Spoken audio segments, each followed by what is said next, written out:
We are sailing through the inland sea en route to the island empire of Japan. The good ship upon which we sail is approaching Miyajima, which means sacred island. So sacred that every effort has been made to avoid a human birth or a human death upon its hallowed ground. Apparently, this custom was the result of a desire to pattern the sacred isle of Miyajima after that eternal realm wherein it is believed there is neither birth nor death. We arrive, and our first impression is the famous Torii, a landmark that might well serve as a gateway to Japan. The original purpose of the Torii was to afford a resting place for birds in order that they might sing to the gods. Consequently, a Torii is usually found before a temple of worship. This is a sacred dance regularly performed before the temple at Miyajima, regarded by the inhabitants as a most solemn event.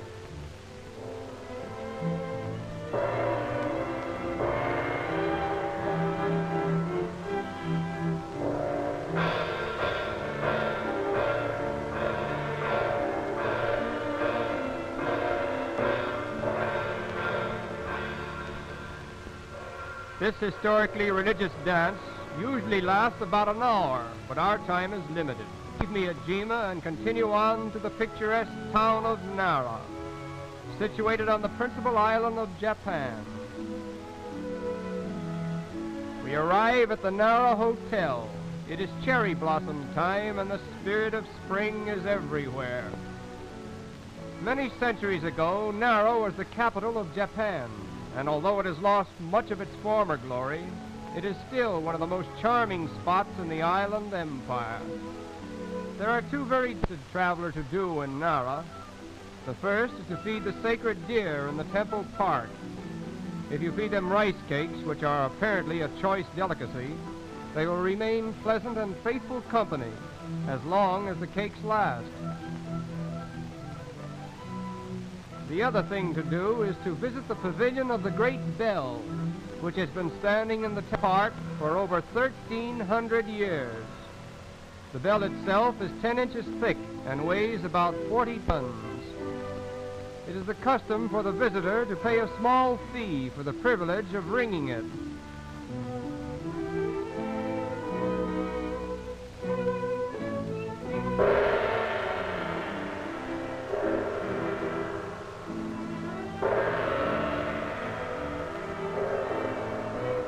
This act is said to guarantee long life and happiness.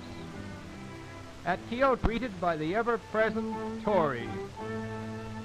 Although the Japanese can hardly be called an unusually religious people, they are very proud of their temples. This is just one of the many temples for which Kyoto is famous. It is patronized alike by the followers of Buddhism, Confucianism, and Shintoism, the three principal religions of Japan. For centuries, has been the center of Japanese culture and refinement. Poets and artists have celebrated its beauties, and it is here that we are afforded the opportunity of studying the native people in the environments which they love so well.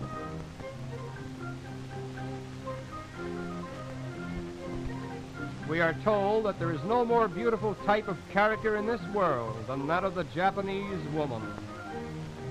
She is said to be unselfish, modest, and intelligent, a good daughter, a faithful wife, and a loving mother.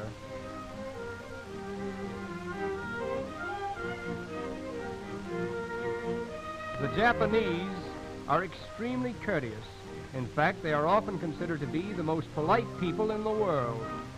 Suppression of the emotions is one of their chief characteristics. Young men and young women assume a manner of reserve toward each other, from which it has been affirmed that love does not exist in Japan. In no other country, however, do so many dual suicides occur because of unrequited love. We can understand this more fully when we realize that marriages are usually arranged by the parents with little reference to the feelings of the parties concerned. Incidentally, the hairdressing of the Japanese lady is a ceremony of great importance. Once every 3 days, this intricate mass of hair is taken down, shampooed, and put back in place again. Japanese babies are the nearest approach to human dolls that we have ever seen.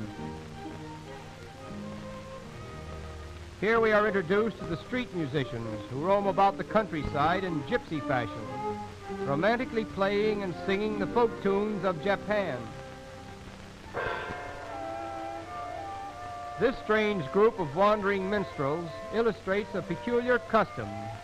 When an offense is committed against society, the offenders often go about in this manner, playing popular tunes and collecting money for some worthy cause.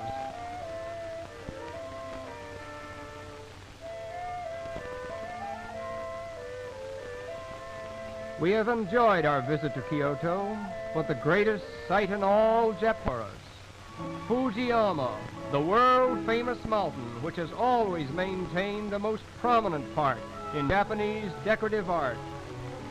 There is hardly an hour in the day that a native son or daughter is not gazing with admiration upon Fujiyama, rising to a height of 12,000 feet in variegated moods of magnificence and splendor. In ancient times, great streams of lava flowed from the crater, damming the rivers and forming a series of picturesque lakes at the base of the volcano. The last eruption was recorded in the early part of the 18th century.